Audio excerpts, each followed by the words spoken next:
তো দুইটা পতাকা আমরা দেখি যে ইসলামে হাদিসগুলো বিশ্লেষণগুলো দুই কালারের পতাকা দেখা যায়, একটা হচ্ছে সাদা রঙের, একটা হচ্ছে কালো রঙের। কালো রঙের পতাকাটা সেনাবাহিনীর লোকদের কাছে থাকে, আর সাদাটা যিনি রাষ্ট্রের প্রধান তার কাছে এটা থাকে। এইভাবে পতাকাটা চিহ্নিত করা হয়।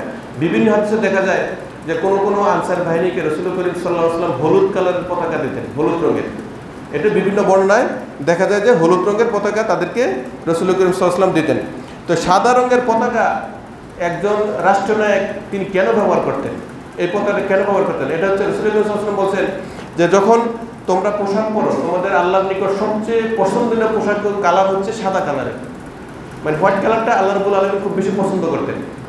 এই জন্য নবী সাল্লাল্লাহু আলাইহি ওয়াসাল্লাম বলছেন যখন তোমরা পোশাক পরিধান করবে সাদা পোশাক পরো। আপনি অন্যগুলো না জায়েজ না, সাদাটা প্রেফারেবল, সবচেয়ে মানে কি বলে এটাকে অগ্রাধিকার প্রাপ্ত। আর যদি তোমরা যখন দাফন কাফন কাউকে করবা তখন তাকে তোমরা সাদা কাফন দিয়ে দাফন করো। সাদা কাফন দিয়ে আমরা দাফন করি না। এই দিক থেকে বিচার করে যে সাদা কালারটা আল্লাহ রাব্বুল আলামিন খুব পছন্দ করেন, এই জন্য রাষ্ট্রের প্রধান যিনি থাকতেন তার কাছে সাদা রঙের ফ্ল্যাগটা রাখতেন, পতাকাটা রাখতেন। আর যুদ্ধের ময়দানে যারা থাকতেন তাদের কাছে কি কালো রঙের পতাকাটা রাখতেন, যাতে দিনের আলোতে কালো রঙের পতাকা উজ্জ্বল দেখা যায়। এবং এই পতাকা উত্তীর্ণ থাকলে সেনাপ্রধান যার কাছে তার কাছে তো পতাকাবাহী একজন থাকে যুদ্ধের ময়দানে। সবাই যখন পতাকা উত্তোলন থাকে তখন সবাই দেখতে পায়, দেখার ফলে ওইটার নিচে এসে সমবেত হয়। আর যুদ্ধের ময়দানে একত্রিত থেকে সমবেত হয়ে যুদ্ধ করা যুদ্ধ জয়ের অন্যতম শর্ত। যদি বিচ্ছিন্ন হয়ে যায় তাহলে কিন্তু যুদ্ধে জিতা যায় না। এই জন্য দুই ধরনের পতাকা রাসূল করিম সাল্লাল্লাহু আলাইহি ওয়াসাল্লাম জমানায় আমরা দেখতে পাই। এখন এই লিওয়া যে পতাকাটা, সাদা রঙের যে পতাকা, এই পতাকার মধ্যে কি লেখা থাকতো? পতাকাতে তো দেখবে বিভিন্ন দেশের পতাকাতে বিভিন্ন কিছু লেখা থাকে। সৌদি আরবের পতাকায় কি লেখা থাকে? লা ইলাহা ইল্লাল্লাহ মুহাম্মাদুর রাসূলুল্লাহ, কালিমা লেখা আছে। এই লিওয়া পতাকায় যে জিনিসটা লেখা থাকতো সেটা হইতেছে একটি হাদিস। হাফিজ ইবনে হাজার আসকালানী এই হাদিসটাকে সহিহ বলছেন। কানাত রায়াতু রাসূলুল্লাহ সাল্লাল্লাহু আলাইহি ওয়াসাল্লাম সাউদা, নবী করিম সাল্লাল্লাহু আলাইহি ওয়াসাল্লামের রায়া যে পতাকাটা ছিল, যেটা যুদ্ধের ময়দানে ব্যবহার করতেন, কালো রঙের, সেই পতাকাটা ছিল কালো রঙের, সাউদা কালো রঙের ছিল। ওয়া লিওয়াউহু আবিয়াদ, এবং তার লিওয়া যে পতাকাটা ছিল সেটা সাদা রঙের। এটা কিন্তু বিশুদ্ধ হাদিস।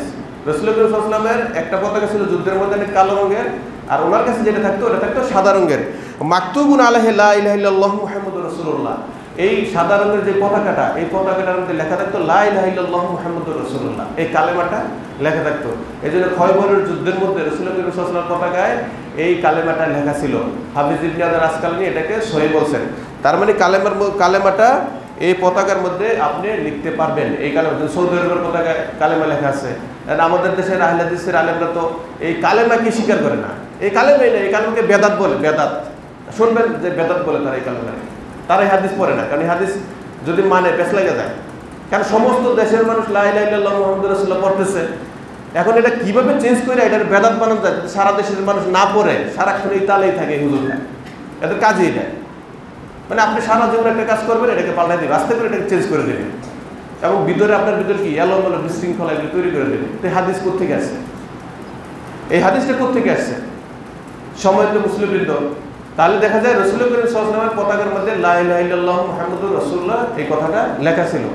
কাল পতাকাগুলা আপনি যদি কোনো ক্রমে খ্রিস্টান বা ইহুদি নাসারার সাথে সম্পর্কিত কোনো কিছু লেখেন তাহলে আপনার এটার জন্য হারাম।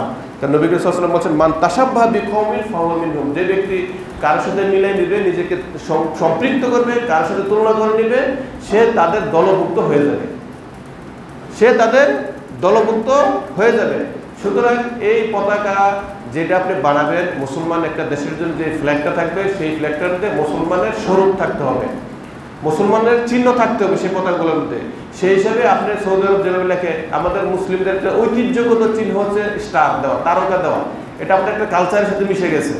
এই জন্য অনেক মুসলিম কান্ট্রিতে তারকা সমৃদ্ধ পতাকাগুলো বানানো হয়। আবার আপনি অনেক নন মুসলিম কান্ট্রি দেখবেন যে তাদের পতাকার ভিতরে এমন সব সিম্বল ব্যবহার করা হয়, চিহ্ন ব্যবহার করে, সেটা তার ধর্মীয় বিষয়গুলোকে ইন্ডিকেট করে। যেমন ইউরোপের পতাকাগুলো দেখবেন সব পতাকাতে ক্রস চিহ্ন দেওয়া, ক্রস মানে তাদের যীশু খ্রিস্টের যে ক্রস চিহ্ন, ক্রুশ, এই ক্রুশের চিহ্ন দেওয়া থাকে। এটা কিন্তু সবাই ধর্মীয় চিহ্নটা ব্যবহার করতেছে। এখন আমাদের মতো দেশে যদি আমরা পতাকার মধ্যে কালেমা লিখি বা কোনো একটা আয়াত লিখি, তখন আমরা হয়ে যাই কি মৌলবাদ, আমরা কি হুজুরে মৌলবাদী হয়ে গেছে। এটা তারা যে সমস্ত পতাকাতে ক্রস চিহ্ন ব্যবহার করতেছে, এইটাতে কোনো দোষ তাদের মধ্যে নাই, তাদের এটাতে কোনো দোষ নেই। কিন্তু আমরা যখন এটা করব তখন আমাদেরকে নানানভাবে বলা হবে যে তুমি ইসলামের বাইরে চলে গেছো। পতাকা দেখলে দাঁড়াইতে পারবেন কিনা? সৌদি আরবের অসংখ্য আলেম বলছেন এটা একটা পতাকা যখন উঠায় মানুষ যে দাঁড়ায়, এই দাঁড়ানোটা শিরিক বিদআতের সাথে কোনো সম্পর্ক নাই। এটা শিরিক বিদআতের সাথে কোনো সম্পর্ক নাই এটার সাথে। যদি এখানে বিন্দু মাত্র ইচ্ছা থাকে যে দাঁড়াইতে হবে, সওয়াব হবে, এটা দাঁড়ানো আমার জন্য ওয়াজিব, এরকম ইচ্ছা থাকে ভিতরে, ইবাদতের সাথে সম্পৃক্ত করা হয়, তাহলে এটা দাঁড়ানো যাবে না। এই জন্য সৌদি আরব বলছেন যেহেতু শিরিক বিদআতের সাথে কোনো সম্পর্ক নাই, এটাকে কৃষ্টি কালচার মুসলমানদের বা অন্য দেশের নাগরিকদের, সেই হিসেবে পতাকা যদি কেউ উঠায় তাহলে দাঁড়াইলে কোনো অসুবিধা নেই, কোনো সমস্যা হয় না। আমার কথা বুঝে গেছে? সুতরাং আপনার যারা এই পতাকা নিয়ে এত কিছু বলে যে পতাকা চেঞ্জ করতে হবে, অমুক করতে হবে, তুমুক করতে হবে, আমাদের দেশে যে ফ্ল্যাগটা আছে, এবার আমার আলোচনার সাথে মিলে দেখেন যে এই পতাকাটা জায়েজ নাকি না জায়েজ।